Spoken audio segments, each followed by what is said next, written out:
الرحمن الرحیم انا اعطیناک الکوثر فصل لربک وانحر ان شانئک هو الابتر۔ اے نبی، ہم نے آپ کو خیر کثیر عطا کی۔ اس خیر کثیر میں یوں تو یہ کہ حوض کوثر وہ بھی اسی میں شامل ہے، لیکن یہ کہ اس پر آپ کو 25-30 قول مل جائیں گے۔ قرآن سب سے بڑا خیر کثیر، بہت بڑا خیر کثیر۔ حکمت، ومن یؤت الحکمۃ فقد اوتی خیرا کثیرا، جس کو حکمت اور دانائی دے دی گئی اس کو تو خیر کثیر دے دیا گیا۔ تو ہم نے آپ کو وہ سب کچھ عطا کر دیا ہے اور بہتات کے ساتھ عطا کر دیا ہے، جو انسان کی انسانیت کے لیے، اس کے لیے یوں سمجھیے کہ ترہ امتیاز بن سکتا ہے۔ فصل لربک وانحر، پس اپنے رب کے لیے نماز پڑھا کیجئے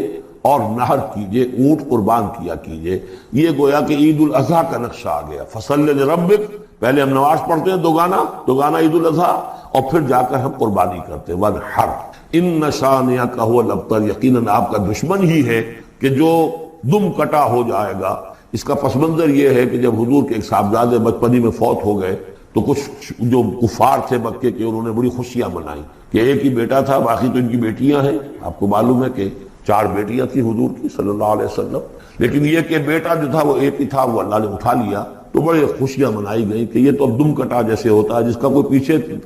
نام نہ رہ جائے۔ بیٹیوں سے تو نام چلتا نہیں، نام تو چلتا ہے بیٹوں سے، تو اب ان کا تو کوئی تذکرہ ہی نہیں رہے گا۔ کوئی بات نہیں، جب تک یہ ہیں آگے کوئی نام لینے والا نہیں۔ تو فرمایا کہ نہیں، ان کو تو کروڑوں بیٹے اللہ عطا کرے گا، کروڑوں اربوں بیٹے عطا کرے گا۔ ہاں اے نبی، آپ کا دشمن ضرور ہے کہ جس کا نام لیوا کوئی نہیں رہے گا۔ اب اس پس سورۃ الکوثر، گویا کہ تاریخ کے پس منظر میں سورج، یہ ہے شمس ہدایت محمد الرسول اللہ صلی اللہ علیہ وسلم کا سراجا منیرا۔ ان کی شخصیت جو ہے، انک لعلی خلق عظیم الصادق المصدوق، ان کا کیا مقام اور مرتبہ ہے۔ فرمایا انا اعطیناک الکوثر۔ اے نبی صلی اللہ علیہ وسلم، یہاں کاف واحد کا صیغہ ہے، خطاب اجماع ہے کہ یہاں خطاب محمد الرسول اللہ سے شخصاً ہے، جیسے سورۃ الضحیٰ شخصی گفتگو ہے اللہ کی اپنے نبی کے، بالکل ذاتی پرسنل سرگوشی کے انداز میں۔ سورۃ الانشراح ذاتی بات ہے کہ جو ہو رہی ہے اللہ کی اور رسول کے مابین۔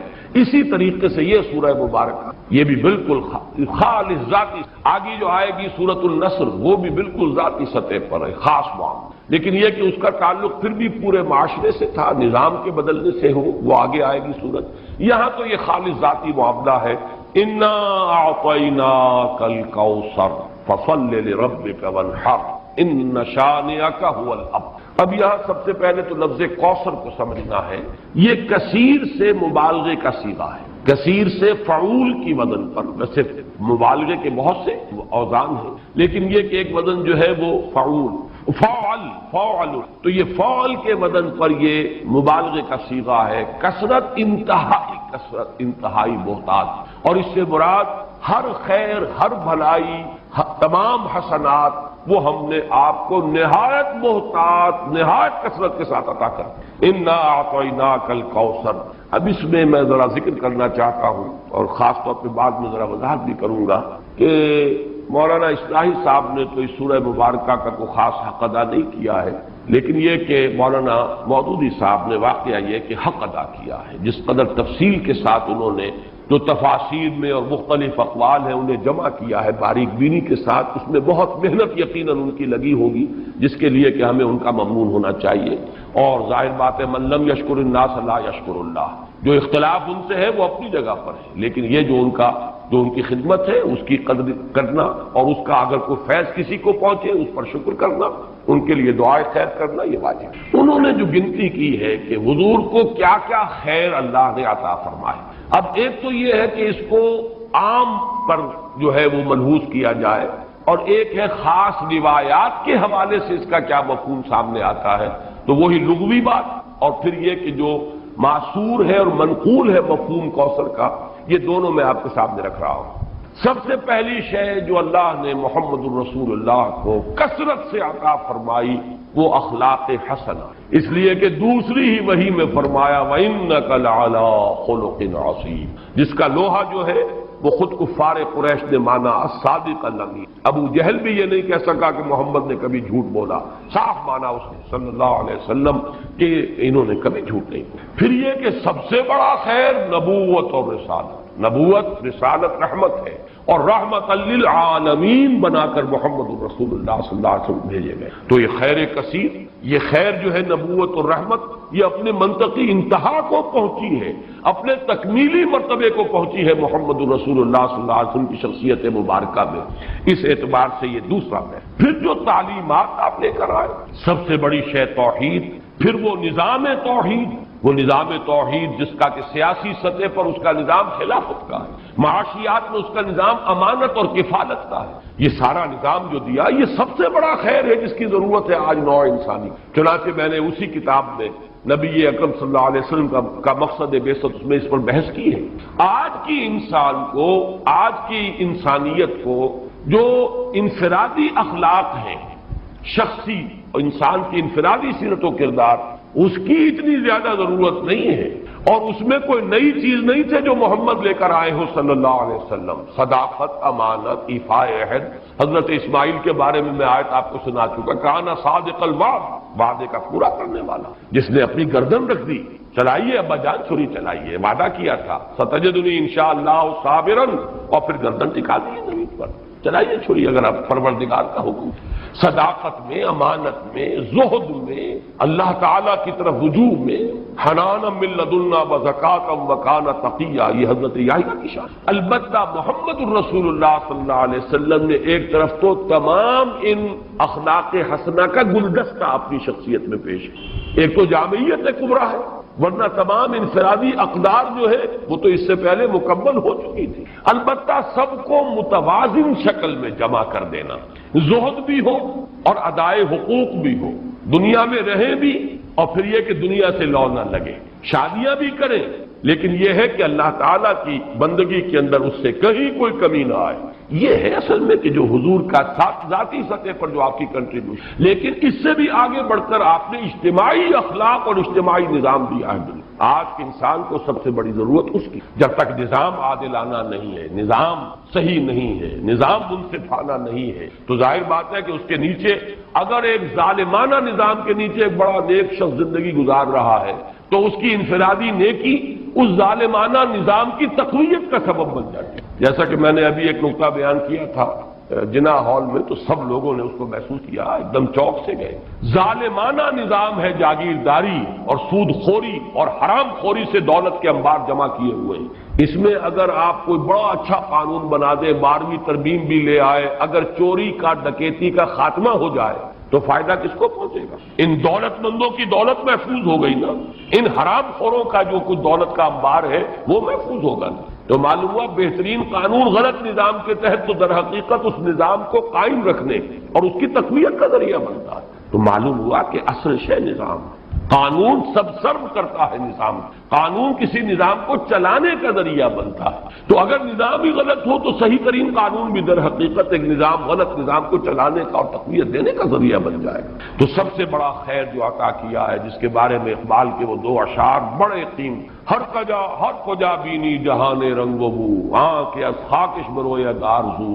یاد نور مصطفیٰ اورا بہاس، یا ہنوز اندر تلاش مصطفیٰ۔ وہ خیر جو محمد نے دیا تھا صلی اللہ علیہ وسلم، یا تو اسی سے لوگوں نے کچھ مستعار لیا ہوا ہے، اور یا یہ کہ ابھی اس خیر کے لیے، اس خیر کثیر کی طرف نوع انسانی جو ہے اس کی تلاش میں سرگرداں ہے۔ پھر آپ کو جو خیر کثیر دیا، رفعنا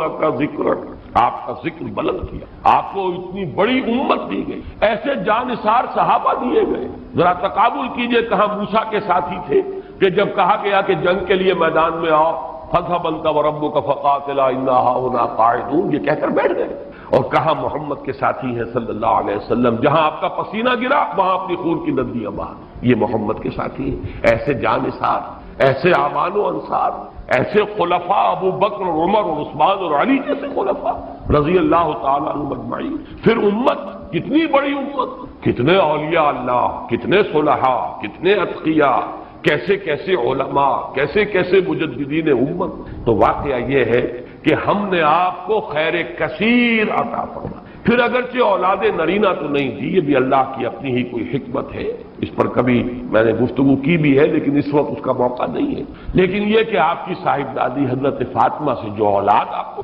حسنی اور حسینی سید کتنی تعداد میں آج دنیا میں موجود، ان میں کیسی کیسی شخصیتیں، حسنین حضرت حسن حضرت حسین رضی اللہ تعالی عنہما، پھر بڑے بڑے مجاہدین کبار ان میں اٹھے، حضرت حسن زکیہ اور حضرت زید سے لے کر خود سید احمد بریلوی رحمت اللہ علیہ، یہ کون تھے؟ انہیں اسی خاندان سادات میں۔ تو معلوم یہ ہوا کہ جہاں تک آپ کی اولاد کا تعلق ہے، روحانی اولاد، اور پھر یہ کہ یہ اولاد جو آپ کی بیٹی سے اگرچہ حضرت فاطمہ سے چلی ہے، لیکن یہ کہ اس میں بھی کوئی کمی کا معاملہ نہیں۔ تو یہ تو 5 چیزیں وہ ہیں کہ جو اگر لفظ کوثر کو اس کے لغوی مفہوم پر رکھا جائے تو یہ 5 مفاہیم ہیں، اور اب آئیے اس کا ایک مفہوم وہ ہے کہ جو منقول ہے روایات سے۔ ایک حوض ہے یہ کوثر جو میدان حشر، اور جس کے ساقی یہ کوثر ہے محمد الرسول اللہ صلی اللہ علیہ وسلم۔ امت وہاں پہنچے گی، العطش العطش جب سب پکار رہے ہوں گے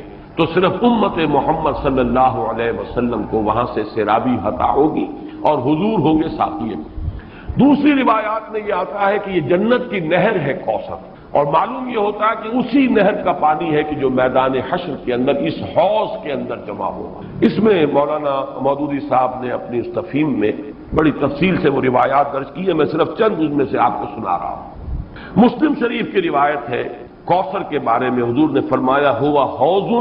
ترد علیہ امتی یوم القیامہ، وہ ایک حوض ہے جس پر میری امت آ کر اترے گی۔ ورد یرد، وارد جو گھاٹ پر اترتا ہے پانی پینے کے لیے، اس کے لیے یہ لفظ آتا ہے، میری امت اس گھاٹ پر آ کر سیراب ہو۔ بخاری کی روایت ہے انا فرطکم علی الحوض، اے مسلمانوں میں تم سے پہلے پہنچا ہوا ہوں گا حوض پر، گویا کہ وہاں میں ساقی کا فریضہ سر انجام دوں، میں میزبان ہوں گا حوض کوثر پر، اور وہاں تمہارا انتظار کروں گا، تمہارا استقبال کروں گا۔ انا فرطکم، یہ وہی لفظ ہے کہ جو کم سن بچے فوت ہو جاتے ہیں تو ان کی دعائے جنازہ میں یہ لفظ پڑھا جاتا ہے اللہم اجعلہ لنا فرطا واجعلہ لنا اجرا وذخرا، یہ ہم سے آگے جا رہے ہیں، ہم نے جو بھی ان کی خدمت کی ہے پروردگار اس کو آخرت میں ہمارے لیے ذخیرہ بنا دے۔ اسی طریقے سے بخاری کی ایک روایت اور بھی ہے انا فرطکم علی الحوض وانا شہید علیکم وانی واللہ لانظر الی حوضی الان، میں تم سے پہلے پہنچ جاؤں گا حوض کوثر پر اور وہاں تمہارا استقبال کروں گا، اور پھر میں تمہاری گواہی دوں گا، تم پر گواہ ہوں گا اس حوض کوثر پر، اور خدا کی قسم میں اپنی آنکھوں سے اس حوض کو اس وقت بھی دیکھ رہا ہوں۔ یعنی دنیا میں رہتے ہوئے بھی محمد الرسول اللہ صلی اللہ علیہ وسلم کو جنت کا مشاہدہ، جیسے ایک موقع پر ہوا کہ ایک نماز کے دوران آپ کا ہاتھ بے ساختہ جو ہے آگے بڑھ گیا، ایک مرتبہ بے ساختہ پیچھے کو ہٹے جیسے کسی شے سے دہشت ہو گئی ہو، خوف ہو۔ جب لوگ صحابہ نے پوچھا حضور کیا یہ اس نماز کا خاصہ ہے، یہ بھی اس کا کوئی جز ہے؟ آپ نے فرمایا نہیں، میرے سامنے جنت لے آئی گئی تھی اور بے اختیار میرا ہاتھ بڑھ گیا کہ میں اس کا کوئی خوشہ توڑ لوں تاکہ تمہیں دوں وہ جنت کا میوہ، اور میرے سامنے دوزخ لے آئی گئی اور اس کا بھبکا جو تھا، اس کی حرارت، اس کی وجہ سے مجھے پیچھے ہٹنا پڑا۔ تو دنیا میں مشاہدہ کرایا جاتا تھا، اس لیے حضور نے فرمایا وَإِنِّي وَاللَّهِ لَأَنظُرُ إِلَىٰ حَوْضِيَ الْآنَ، میں اس وقت بھی اپنے اس حوض کو دیکھ رہا ہوں۔ البتہ ایک حدیث اور بھی ہے، یہ تو حدیثیں جو ہے بڑی میٹھی میٹھی ہیں، ہم امتی ہیں اللہ کے رسول کے اور ہم پہنچیں گے اور ہمیں حضور جو ہے اس حوض سے پلائیں گے، وہ آپ ہمارے ساقی ہوں گے، آپ میزبان ہوں گے، ہم مہمان ہوں گے، لیکن یہ کہ ایک اور حدیث سن لیجئے تو شاید یہ ساری خوشی جو ہے ختم ہو جائے گی۔ امتی سے مراد کیا ہے؟ وہ نہیں کہ جو نسلاً مسلمان ہیں، مسلمانوں کے گھر پیدا ہو گئے، آج کا مسلمان نہیں، حضور کے زمانے کا مسلمان بھی اگر وہ اس معیار پر پورا نہیں اترتا والعصر ان الانسان لفی خسر الا الذین آمنوا وعملوا الصالحات وتواصوا بالحق وتواصوا بالصبر، تو حضور کا امتی نہیں ہے۔ چنانچہ یہ روایت ابن ماجہ کی ہے، اور کہا یہ جاتا ہے کہ یہ الفاظ آپ نے یوم عرفہ کا جو خطبہ ہے اس میں ارشاد فرمائے الا انی فرطکم علی الحوض، لوگوں آگاہ ہو جاؤ میں حوض کوثر پر تم سے پہلے پہنچوں گا، وَأُكَاثِرُ بِكُمْ، اور میں تمہاری کثرت پر فخر کروں گا۔ اتنی بڑی امت، ایسے بھی تو نبی ہوں گے جن کا امتی ایک دو ہی ہوں گے، صرف کتنے ہوں گے؟ حضرت نوح علیہ السلام کے کتنے امتی ہوں گے؟ اس اعتبار سے محمد الرسول اللہ صلی اللہ علیہ وسلم کے امتی انا وکافر بکم فلا تسودوا وجہی، تو دیکھنا اس روز میرا منہ کالا نہ کر دینا، میرا چہرہ جو ہے تمہارے اعمال کی وجہ سے مجھے پشیمانی نہ ہو، میرا چہرہ جو ہے سیاہ نہ کر، یہ صدمے اور رنج سے جو چہرہ سیاہ ہو، جو قرآن مجید میں آیا یوم تبیض وجوہ وتسود وجوہ، جس دن بہت سے چہرے بہت سے روشن ہوں گے، تر و تازہ ہوں گے، تابناک، اور بہت سے چہروں پر سیاہی تھپی ہوئی ہو۔ فلا تسودوا وجہی انی مستنقذ اناسا ومستنقذ اناس منی، بہت سے لوگوں کو میں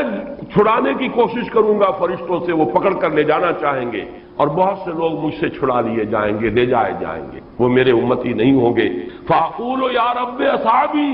میں کہوں گا اے رب یہ تو میرے ساتھی تھے، یہ تو میرے اصحاب میں سے تھے، اور اللہ تعالیٰ فرمائے گا فیقول انک لا تدری ما احدثوا بعدک، اے نبی آپ کو پتہ نہیں آپ کے بعد انہوں نے کیا کیا ہے، کون کون سی شرارتوں میں حصہ لیا ہے، کیا چیزیں پیدا کی۔ حضور کے زمانے کے کتنے مسلمان ہوں گے جو بعد میں مسلمہ پر ایمان لے آئے، کافر ہو گئے، کتنے لوگ ہوں گے جب وہ داخل ہو رہے تھے، جو اگلی صورت ہم پڑھیں گے اذا جاء نصر اللہ والفتح ورأیت الناس يدخلون فی دین اللہ افواجا، ان میں سے کتنے یخرجون من اللہ من دین اللہ افواجا ہو گئے، فوج کے فوج، قبیلے کے قبیلے، پورے کے پورے، یا زکوٰۃ کے منکر ہو کر کافر ہو گئے، اور یا یہ کہ نبی جھوٹے نبیوں کو مان کر کافر ہو گئے۔ تو اے نبی یہ آپ کے امتی نہیں۔ پھر یہ کہ جنہوں نے بھی احدث بدعات ایجاد کی، وہ چیزیں جس کو فرمایا گیا ہے من احدث فی امرنا ھذا ما لیس منہ فہو رد، جو شخص ہمارے دین کے اندر کوئی چیز نئی بدعت، نئی شے ایجاد کرے گا جو اس میں سے نہیں ہے اصلاً،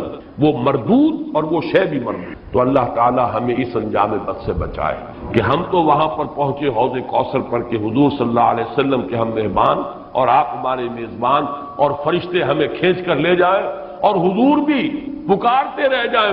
میری امت ہے کہاں لے کر جا رہے ہو، اور آپ کو جواب ملے کہ نہیں اے نبی آپ کو معلوم نہیں، فیقول انک لا تدری ما احدث بعدک، اے نبی آپ کو پتہ نہیں ہے آپ کے پیچھے کیا کرتے ہیں۔ اس سے ان لوگوں کے خیال کی بھی نفی ہو جانی چاہیے جو سمجھتے ہیں کہ ہر شے جو ہے بعد میں جو ہوئی ہے وہ حضور کے علم میں ہے، ورنہ تو یہ الفاظ کہتے ہیں آپ کو پتہ نہیں انہوں نے آپ کے بعد کیا کیا ہے۔ جو بھی اللہ بتاتا ہے، جو چیز پہنچانا چاہتا ہے پہنچتی ہے، جیسے آپ کی حیات دنیاوی کے دوران بھی جو اللہ علم دیتا تھا آپ کو علم ہو جاتا تھا، جو اللہ تعالیٰ کی طرف سے نہیں دیا گیا تو اس معاملے میں آپ بشر ہیں، انسان ہیں، بات آپ کو معلوم نہیں۔ بعد میں بھی جو چیزیں اللہ اب بھی عالم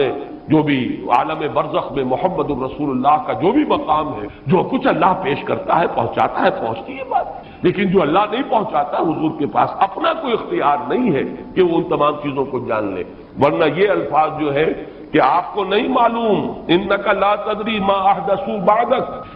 اپنے زمانے کے لوگوں کا بھی جو بعد میں حشر ہوا وہ اس حدیث کی روح سے ثابت ہو رہا ہے کہ حضور کو بتایا جائے گا کہ آپ کو معلوم نہیں، آپ دھوکہ نہ کھائیں کہ یہ آپ کے زمانے میں ایمان لے آئے تھے لہذا آپ کے صحابی ہیں، بعد میں جو کچھ انہوں نے کیا ہے وہ آپ کو معلوم ہے۔ بہرحال یہ ہے حوض کوثر اور وہ نہر کوثر جو حضور کو عطا فرمائی گئی۔ میں بعض روایات میں آتا ہے خاص طور پر کہ اس کی لمبائی اتنی ہوگی جتنی ایلاک جو یہ بندرگاہ ہے جس سے کہ سن 67 کی جنگ شروع ہوئی تھی، بلاکیٹ کر دیا تھا صدر ناصر نے، تو سن 67 کی عرب اسرائیل جنگ شروع ہوئی۔ یہ خلیج ایلا کے بالکل ٹپ کے اوپر جا کر بحر احمر جو ہے ریڈ سی اوپر جا کر تقسیم ہو جاتا ہے دو کھاڑیاں، ایک خلیج سویس ہے مغرب کی طرف جا رہی ہے، شمال مغرب کی طرف، ایک ہے یہ خلیج عقبہ، اور یہ ہے در حقیقت جو کہ شمال مشرق کی طرف جا رہی ہے۔ اس کے ٹپ پر یہ ایلا، اور یہی وہ جگہ ہے جہاں پر کہ وہ یہود کا وہ قبیلہ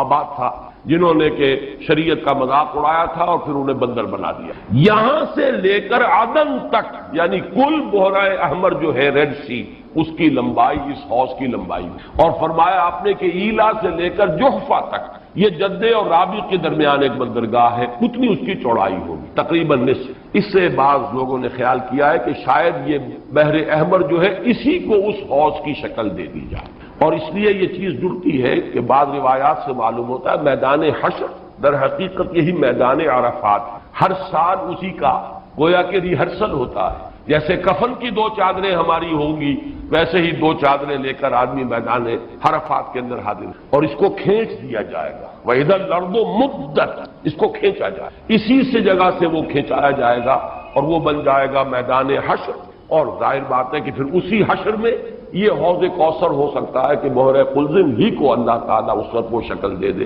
اس کا پانی انتہائی شیریں ہوگا، شہد سے زیادہ میٹھا، دودھ سے یا چاندی سے زیادہ سفید، اور اس کا جو پھر حوض کے جو تہ کے اندر کنکر پڑے ہوں گے وہ سچے موتی ہوں گے اور زمرد ہوں گے اور قیمتی پتھر ہوں گے۔ یہ اس حوض کی شان ہے۔ اللہ تعالی ہمیں اس حوض پر پہنچائے اور محمد الرسول اللہ صلی اللہ علیہ وسلم کے دستے مبارک سے ہماری وہ جو اس وقت کی تشنگی ہوگی اسے سیرابی عطا فرمائے۔ انا اعطیناک الکوثر، میں نے لفظ کوثر کے ضمن میں دونوں باتیں عرض کر دیں۔ اس کو لغوی اصل پر رکھیے تو وہ سب کوثر ہے، ساری خیرات و حسنات جو اللہ نے عطا فرمائی، اور ان روایات کی روح سے پھر یہ کوثر۔ مولانا فراہی رحمۃ اللہ علیہ نے یہ کہا ہے کہ یہ اصل میں خود بیت اللہ جو ہے یہی کوثر ہے، اس کے گرد جو ہے پیاسے جمع ہوتے ہیں، حاجی طواف کرتے ہیں۔ بہرحال یہ بھی ایک وجدانی قسم کی تعبیر ہے اور اس کے اندر بھی کوئی غلط بات نہیں ہو سکتی، اس لیے کہ جب میدان حشر عرفات ہی کو کھینچ کر بنایا جائے گا تو یہ جو کالے پتھروں کا گھر جو ہے اس کی بھی اصل شان اس وقت ظاہر ہوگی۔ یہ بھی تو زمین پر بیت المعمور کی اصل میں علامت ہے، جو ساتویں آسمان پر والبیت المعمور، وہ بیت المعمور کی کا یہ سمبل ہے اس زمین کے اوپر جو مادی شکل میں ہمارے سامنے موجود ہے، تو اس تعبیر میں بھی کوئی بات حرج والی نہیں۔ انا اعطیناک الکوثر فصل لربک وانحر، بس اے نبی صلی اللہ علیہ وسلم آپ اپنے رب کے لیے نماز پڑھیں۔ اب ذرا دیکھیے کہ سورہ علق میں بھی آخر میں جو الفاظ آئے تھے کہ آپ پرواہ نہ کریں اس مخالف کی، اس ابو جہل کی پرواہ نہ کریں، اپنے رب کے لیے سجدہ کیجئے اور قریب ہو جائے، ان سے بالکل مستغنی ہو جائیے، یہ آپ کا کچھ نہیں بگاڑ سکتے۔ ان کی مخالفت وقتی طور پر تو آزمائشیں پیدا کرے گی، خود آپ کے لیے بھی اور آپ کے ساتھیوں کے لیے، لیکن اس کا کوئی مستقل اثر نہیں ہوگا، آپ کے قدم آگے بڑھتے چلے جائیں گے، کامیابی آپ کے قدم چومے گی، آپ کا یہ دین جو ہے جو اللہ نے آپ کو دے کر بھیجا ہے یہ دین غالب ہوگا، اس کو غلبہ حاصل ہوگا، آپ کی امت کے لیے دنیا میں خیرات و برکات کے جو ہے خزانے کھول دیے جائیں گے۔ بس اپنے رب کے لیے نماز پڑھ۔ اب یہ یہاں پر مراد نماز سے وہ نماز ہے جو حضور کو عطا ہوئی اور جو حضور کی وساطت سے ہمیں عطا، یہ وہ نماز ہے جس کا نظام ہے یہ 5 وقتہ نماز، یہ تو فرض ہے، اور 3 اوقات اور ہیں جن میں نوافل ہیں، پھر ہر فرض نماز کے ساتھ بھی فرضوں کے ساتھ اس کے رواتب جن کو کہا جاتا ہے، یہ نظام ہر نماز کی رکعت کی ایک ترتیب ہے، اس کے ارکان ہیں، یہ تمام اس کے اوقات ہیں، ان پابندی، اس کے قوانین، قواعد و ضوابط کا پورا لحاظ رکھتے ہوئے یہ ہے فصل لربک، اپنے رب کے لیے نماز پڑھیے، وانحر، اور اونٹ جو ہے نہر کیجئے، اللہ کی راہ میں قربانی کرتے رہیں۔ اس دونوں الفاظ کو جوڑ کر ایک نتیجہ نکالا ہے بعض حضرات نے کہ اس سے مراد خاص طور پر بقرعید کی نماز اور اس کے بعد جو نہر کیا جاتا ہے، آ کر قربانی دی جاتی ہے، تو یہ اس سے مراد ہے، لیکن یہ بھی میں سمجھتا ہوں کہ صرف ایک ذوقی سی بات ہے، ورنہ جو پس منظر ہے بالکل ابتدائی زمانے کی یہ صورتیں ہیں، اس وقت نہ بقرعید تھی، البتہ یہ چیزیں موجود تھیں، نماز آپ کو دے دی گئی اسی وقت، اور ظاہر بات ہے کہ جب تک آپ مکے میں رہے یقیناً آپ ہر سال حج کرتے رہے، کیسے ممکن ہے کہ آپ حج نہ کریں؟ جب اسی کعبے کا طواف کر رہے تھے جس میں 360 بت تھے، وہیں کھڑے ہو کر نماز پڑھتے تھے اور سجدہ کرتے تھے جہاں دائیں بائیں بت رکھے تھے، تو حج کے معاملے میں تو ایسی کوئی شے تھی بھی نہیں۔ مینا میں جانا ہے، عرفات میں جانا ہے، مزدلفہ میں، یا جو بھی ان کا باقی رہ گیا تھا، تو ہر سال آپ حج بھی کرتے ہوں گے، اور یقیناً بہت سے اونٹ آپ قربان بھی کرتے ہوں گے۔ آپ نے حجۃ الوداع میں 100 اونٹ نہر کیے ہیں، جن میں سے 63 اپنے دستے مبارک سے نہر فرمایا، اور بقیہ 37 حضرت علی نے آپ کی طرف 100 اونٹ۔ تو اس سے اندازہ کیجئے کہ جو ابتدائی دور ہے یہ صورتیں جب نازل ہو رہی، اس وقت تو حضور کی جو ہے مالی حالت بھی بہت اچھی تھی، حضرت خدیجہ متمول ترین خاتون عرب کی وہ آپ کے حوالہ عقل میں تھی، اس اعتبار سے یقیناً اس وقت بھی آپ نہر کرتے ہوں گے، اور نہر جیسا کہ میں بیان کر چکا ہوں اس دور میں غریبوں کو کھانا کھلانا، گوشت کا بانٹ دینا، وہ یہ در حقیقت ان کے ہاں سخاوت کا سب سے بڑا مظہر۔ فصل لربک وانحر، تو اے نبی آپ کو شکرانے میں وہ سارا خیر کثیر جو آپ کو عطا ہوا ہے، اسی لیے دیکھیے وہ نماز تہجد جب آپ پڑھتے تھے اور اتنی طویل رکعتیں پڑھتے تھے کہ آپ کے پاؤں متورم ہو جاتے تھے، تو لوگوں نے کہا حضور آپ اپنے اوپر اتنا تشدد کیوں کر رہے ہیں؟ آپ پہ تو اول تو کوئی گناہ ہے نہیں، کوئی آپ کے مقام کے اعتبار سے اگر کسی شے کو کہا جائے کہ کوئی فروگداشت ہے تو اللہ تعالیٰ اس کی بھی معافی کا اعلان کر چکا، تو پھر آپ کیوں مشقت جھیل؟ تو جواب آپ کا کیا تھا؟ افلا اکون عبدا شکورا، تو کیا میں اپنے رب کا ایک شکر گزار بندہ نہ بنوں؟ میری یہ نماز شکرانے کی نماز، میں اپنے رب کا شکر ادا کر رہا ہوں، اس نے جو مجھے خیر کثیر عطا فرمایا، اب جس درجے کا وہ خیر کثیر ہے اسی درجے کا شکر مجھے اپنی امکانی حد تک ادا کرنا۔ تو فصل لربک وانحر یہاں شکرانے کے طور پر ہے، انا اعطیناک الکوثر فصل لربک وانحر ان شانئک هو الابتر، یقیناً جو آپ کا دشمن ہے وہی ابتر ہے۔ اس ابتر کے لفظ کی مجھے وضاحت کرنی ہوگی۔ شنا شنون اور حمزہ آتا دشمنی کے لیے، ولا یجرمنکم شنآن قوم علی الا تعدلوا اعدلوا هو اقرب للتقوی، کسی دشمنی کسی قوم کی تمہیں آمادہ نہ کر دے کہ تم عدل سے راستہ جو ہے اپنا بدل لو اور دستکش ہو جاؤ، عدل پر رہو، چاہے تمہارا دشمن ہے اس کے ساتھ بھی انصاف۔ تو یہ شانی یہ ہے اس کے معنی دشمن، ان نشانیہ کا ہو الابتر، یقیناً آپ کا دشمن ہی ابتر ہے۔ ابتر کے معنی کیا ہے؟ با تا را کا مادہ آتا ہے بطر، کسی شے سے کٹ جانا، خاص طور پر ایک درخت ہے اس کی شاخ کٹ گئی، علیحدہ ہو گئی، شاخ بریدہ، ظاہر بات ہے اب اس کے لیے زندگی نہیں ہے، جب تک درخت سے جڑی ہوئی تھی اس کے لیے تر و تازگی تھی، وہ بڑھے گی، اس پر پھل بھی آتا اگر وہ آم کا درخت تھا، اب جب کٹ گئی تو اب وہ سوکھے گی، ختم ہو جائے گی، اس کے لیے کوئی تر و تازگی نہیں ہے، اس کا کوئی شاندار مستقبل نہیں۔ تو یہ کسی شے سے کٹ جانا، اسی معنی میں قوم سے کٹ جانا، علیحدہ ہو جانا، تنہا رہ جانا، لا تجعلنی فردن، مجھے اکیلا نہ بنا دے، تو یہ جو آتا ہے کہ میں اکیلا نہ رہ جاؤں، اس کے لیے بھی یہ لفظ آتا ہے۔ اور پھر جس کا ذکر یا جس کا سلسلہ منقطع ہو جائے، جس کے ہاں اولاد نہ ہو، اب نام اس کا کہاں رہے گا، ختم ہو جائے گا، اولاد نہیں ہے وہ بھی ابتر ہے، گویا کہ اس کا ذکر باقی رکھنے والا کوئی نہیں رہا، اس کا نام نہیں رہے گا دنیا میں، اس لیے کہ اولاد نہیں، خاص طور پر اولاد نرینہ۔ اسی طریقے سے جس جانور کی، جس چوپائے کی دم کٹی ہوئی ہے اسے ابتر کہتے تھے، دم کٹا، اس لیے کہ یہاں بھی کوئی شے کٹی ہوئی ہے اس کے جسم سے۔ تو یہ مختلف الفاظ ہیں، یہ معنی ہے اس لفظ کے ابتر۔ اب اس کو نوٹ کیجئے، حضور کو ابتر کہا قریش، کن کن معنی میں کہا اس کی تفصیل میں ابھی آپ سے سنا رہا ہوں، اور اس کا جواب دیا جا رہا ہے کہ یہ آپ کو ابتر کہہ رہے ہیں، اے نبی در حقیقت یہ ابتر ہوگی، بلکہ یہ ابتر ہے، ان نشانیک هو الابتر۔ حضور کو ابتر کس کس معنی میں کہا ہے؟ بالکل اوائل میں جبکہ حضور صلی اللہ علیہ وسلم نے اپنا پیغام شروع کیا ہے تو لوگوں نے کہا بطرا محمد منا، یہ ابن جریر کی روایت ہے، محمد ہم سے کٹ گئے، ہمارا اپنا ایک طریقہ تھا، ہماری تہذیب، ہمارا تمدن، ہماری روایات، ہمارا مذہب، ہمارے عقائد، اب محمد ہم سے کٹ گئے، تو اس کا مطلب یہ ہے کہ یہ شاخ سوکھ جائے گی۔ یہ اگر جمعیت کے ساتھ رہتے، پوری اپنی قوم کے ساتھ رہتے تو ان کے لیے بھی شاندار مستقبل تھا، اب ان کا مستقبل بہت تاریک ہے۔ یہ بالکل ایسی بات ہے جیسے واصل بن عطا، یہ شاگردوں میں سے تھا حضرت حسن بصری رحمۃ اللہ علیہ کے، وہ تابعین میں سے ان کا شاگرد اور بڑا ذہین شاگرد، لیکن اس نے مسئلہ تقدیر پر، جبر و قدر پر بحثیں شروع کی، تو جب اس طرح کی باتیں اس نے کہی کہ جو اہل سنت کے شایان شان نہیں، تو پھر حضرت حسن بصری نے اسے اپنے درس سے نکال دیا اور کہا کہ اعتزل عنا، یہ ہم سے علیحدہ ہو گیا، اب اس کا راستہ علیحدہ ہے، اس کا ہم سے کوئی تعلق۔ اسی اعتزل عنا سے اعتزال کا مذہب بنا ہے، اور معتزلہ کہلاتے علیحدہ ہو جانے والے لوگ۔ تو اسی طریقے سے قوم کا پہلا ریئیکشن یہ تھا حضور صلی اللہ علیہ وسلم کے بارے میں کہ بطرا محمد منا، محمد ہم سے کٹ گیا صلی اللہ علیہ وسلم۔ اسی طریقے سے ایک مرتبہ قریش کی بڑی کوئی چوپال کے اندر ان کی بڑی مجلس تھی، اور کعب بن اشرف جو ہے وہ آیا ہوا تھا یہودی مدینہ منورہ سے، اس وقت تک تو یثرب تھا، ابھی کہاں مدینہ منورہ، اس وقت تک تو یثرب ایک بستی تھی، اس کا نام یثرب، وہ تو حضور ہجرت فرما کر گئے تو پھر وہ مدینۃ النبی اور المدینۃ المنورہ بنا ہے۔ تو وہاں لوگوں نے کہا، حضور کا ذکر کیا، اس نے پوچھا ہوگا کہ سنا ہے آپ کے ہاں کوئی ہے جس نے نبوت کا دعویٰ کیا ہے، تو الفاظ نقل کیے ہیں بزار نے حضرت ابن عباس رضی اللہ تعالی عنہما سے، الا تری الی ھذا الصبی المنبتر، دیکھتے نہیں ذرا تم، الا تری، یہ وہی ارایت الذی، یہ ان کے ہاں تعجب کی بات ہوتی تھی، ذرا دیکھو تو، تعجب بھی تحقیر بھی، یہ ہمارا ایک بچہ ہے۔ اب دیکھیے بچہ کہہ رہے ہیں، حضور اس وقت 42-43 سال کے ہوں گے، لیکن یہ انداز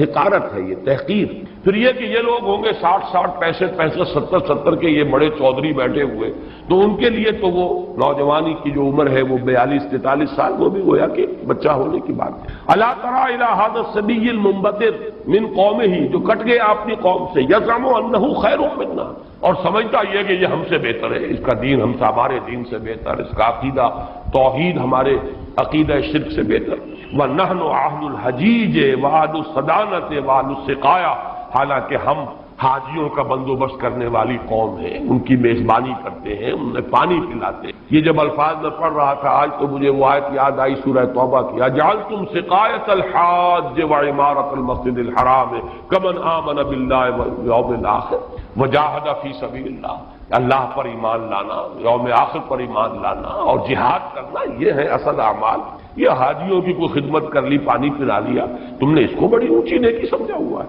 تو یہ بھی منبتر اس شخص کو کہیں گے جو کٹ گیا اپنی قوم سے۔ سب سے زیادہ تلخ انداز میں جو بات کہی گئی حضور کے بارے میں، اور ابتر کا لفظ آپ کے بارے میں استعمال ہوا، اور یہ سمجھیے کہ یہ بھی دنات اور پستی کی انتہا تھی۔ حضور کے دوسرے صاحبزادے حضرت عبداللہ کا جب انتقال ہوا، یہ ذرا نافلہ تعلق کے درجے میں نوٹ کر لیجئے کہ حضور کی صاحبزادیاں اور آپ کو 2 بیٹے 4 بیٹیاں اللہ نے حضرت خدیجہ کے بطن سے عطا فرمائی۔ آپ کی کسی اور زوجہ سے اولاد نہیں، صرف ایک کنیز ماریہ قبطیہ کے بطن سے حضرت ابراہیم، اور وہ مدنی دور کا آخری زمانہ ہے جبکہ آپ کو وہ اللہ نے بیٹا عطا فرمایا، وہ بھی کم سنی ہی کے اندر فوت ہو، حضرت ابراہیم۔ تو یہ جو ترتیب ہے حضور کی اولاد میں، سب سے بڑے تھے قاسم، اسی لیے ابو القاسم آپ کی کلی، اس کے بعد حضرت زینب،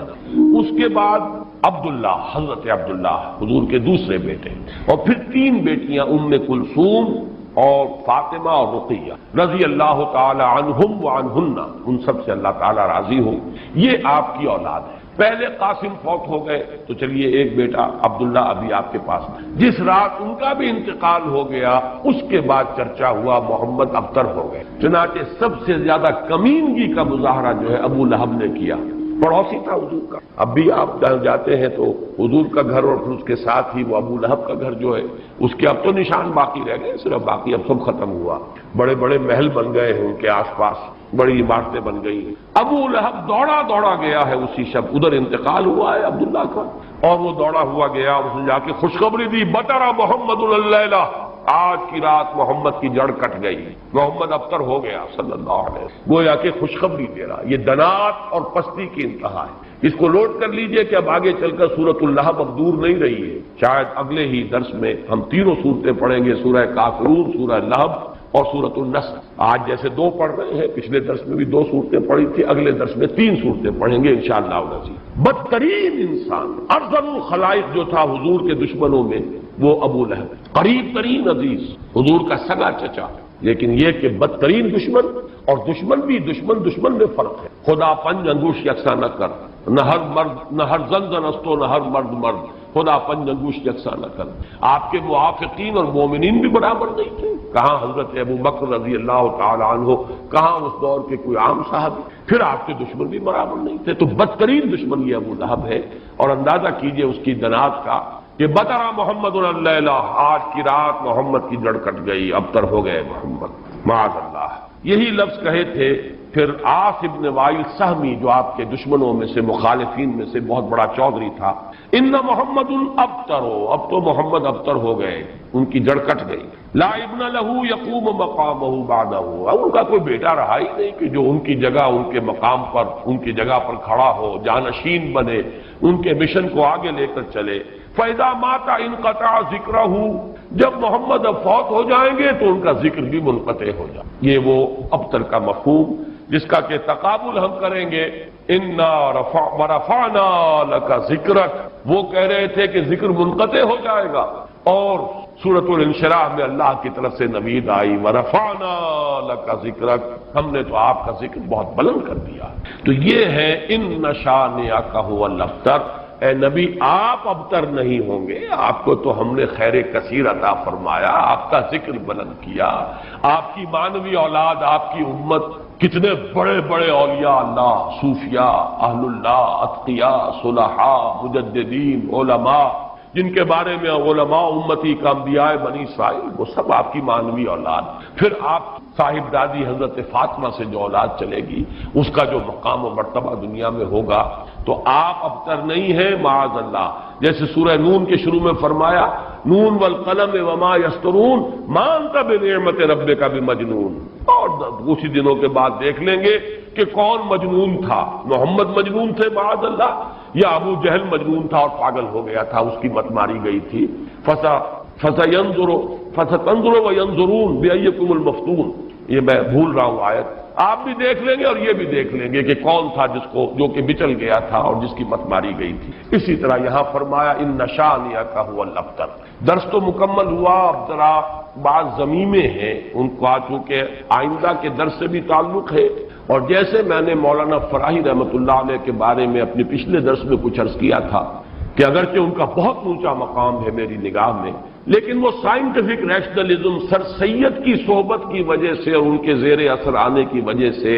کسی نہ کسی درجے میں متاثر ہو گئے تھے، جو سورہ فیل میں انہوں نے تمام جو مفسرین اور تمام معصور جو تفسیر ہے اس کو چھوڑ کر ایک علیحدہ رائے اختیار کی. اسی طرح چند باتیں آج میں عرض کرنا چاہتا ہوں. ایک تو یہ جو صورتیں اس وقت ہم پڑھ رہے ہیں، ان میں سے تقریباً تمام صورتوں کے بارے میں مکی اور مدنی ہونے کا اختلاف موجود ہے. حالانکہ اکثر و بیشتر کے نزدیک اجماع امت اور اجماع مفسرین کے نزدیک یہ ساری صورتیں جو ابھی تک ہم نے پڑھی ہیں یہ مکی ہیں، لیکن مدنی کی روایات بھی موجود ہیں. خاص طور پر اس سورہ مبارکہ کے بارے میں تو ایک ایسی روایت ہے جو مسلم شریف میں بھی ہے، مسند احمد میں بھی ہے، سنن ابی داؤد میں بھی ہے، سنن نسائی میں بھی ہے، اور حضرت انس رضی اللہ تعالی عنہ سے مروی. حضرت انس حضور کے خادم خاص رہے مدنی دور میں. اب ظاہر بات ہے وہ واقعہ بیان کر رہے ہیں. وہ کہتے ہیں کہ ایک روز حضور ہمارے مابین تشریف فرما تھے اور کچھ گفتگو ہو رہی تھی، اچانک کچھ آپ کو ایک خاص اونگ کی سی کیفیت آپ پر طاری ہوئی، یعنی آپ نے آنکھیں بند اور اس کے بعد آپ نے آنکھیں کھولی تو آپ کے چہرے پر مسکراہٹ تبسم تھا. ہم نے پوچھا کس بات پر؟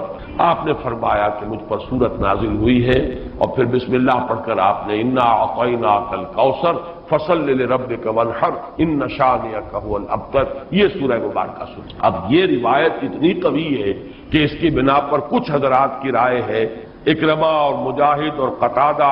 اور اس کو امام مسلم نے بھی تسلیم کیا، اور الاتقان میں امام سیوطی نے بھی اسے مدنی صورت قرار دی. جبکہ حضرت ابن مردویہ سے یہ مروی ہے کہ ابن عباس، عائشہ اور ابن زبیر رضی اللہ تعالی عنہم یہ سب کے سب اسے مکی قرار دیں، اور جمہور مفسرین نے اسے مکی قرار دی. میں نے خاص طور پر آج بات اس لیے بیان کی ہے کہ ان چھوٹی صورتوں کے بارے میں اکثر و بیشتر کے بارے میں اختلاف ہے، نمبر ایک. نمبر دو یہ کہ اصل میں اس میں جو تعویل ہو جاتی اور بہت سی صورتوں کے بارے میں کہا گیا یہ 2 دفعہ نازل ہوئی. سورہ اخلاص مکے میں بھی نازل ہوئی، مدینے میں بھی نازل ہوئی. فلاں صورت مکے میں بھی نازل ہوئی، مدینے میں بھی نازل ہوئی. یہ دو دفعہ کے نزول کا مطلب کیا ہے؟ ہوتا یہ تھا کہ قرآن مجید ظاہر بات ہے کہ اس طریقے سے مصحف کی شکل میں تو موجود تھا ہی نہیں. کسی کچھ صورتیں یاد ہیں، کسی کو کچھ صورتیں یاد ہیں. ابھی پورا قرآن نازل بھی نہیں ہوا. یہ تو یوں سمجھیے کہ مدنی کے دور کے بھی انتہا پر جا کر پورا قرآن بنے گا. تو وہ اتنا چرچا نہیں تھا لوگوں کے مابین. اور وہ صورتیں کہ جو مکی دور میں نازل ہوئی تھی، جب وہ حالات و واقعات ایسے ہوتے تھے مدنی دور میں بھی کہ جن پر ان صورتوں کے مضامین کا انطباق ہوتا تھا، تو حضور اس وقت جب پڑھتے تھے تو لوگ یہ سمجھتے تھے یہ ابھی نازل ہوئی، حالانکہ وہ اصل میں مکے کے دور میں نازل ہو چکی. لیکن یہ کہ جیسے کہ انطباق ایسا ہو جاتا ہے، وہ واقعہ بہت ہی مشہور ہے کہ سورہ آل عمران میں وہ آیت موجود ہے وما محمد الا رسول قد خلت من قبلہ الرسل افئن مات او قتل انقلبتم علی اعقابکم. لیکن جب حضور کا انتقال ہوا ہے اور حضرت عمر پر ایک جذباتی کیفیت طاری ہوئی اور تلوار کھینچ کر آپ بیٹھ گئے کہ جو کہے گا کہ محمد کا انتقال ہو گیا اس کی گردن اڑا دوں گا. پھر حضرت ابو بکر آئے، سیدھے گئے حجرہ عائشہ میں.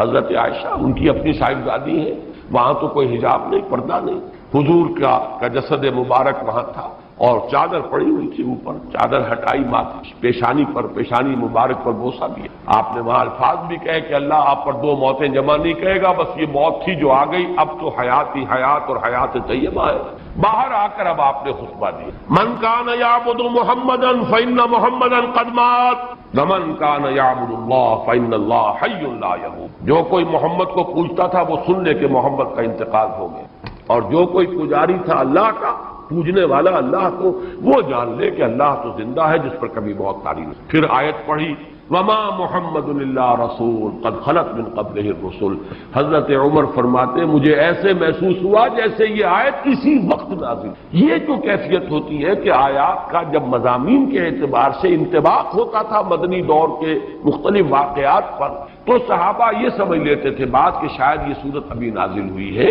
حالانکہ وہ صورت مکی دور کی نازل شدہ صورتوں میں سے۔ یہ میں نے خاص طور پر آج یہ ضمیمہ اپنے درس کا اس لیے بیان کر دیا ہے کہ اگلے درس میں ایک بڑی اہم بحث آئے گی سورۃ النصر کے زمانہ نزول کے بارے میں۔ میری رائے چونکہ اس کے بارے میں نے کافی غور و خوض کیا ہے اور جس رائے پر میرا دل ٹھکا ہے وہ عام جو تفاسیر میں رائے ہے اس سے مختلف ہے، اس لیے میں نے یہ پورا مضمون آج تمہیداً بیان کر دیا کہ خود اس سورہ مبارکہ کے بارے میں مسند احمد ابن حنبل، صحیح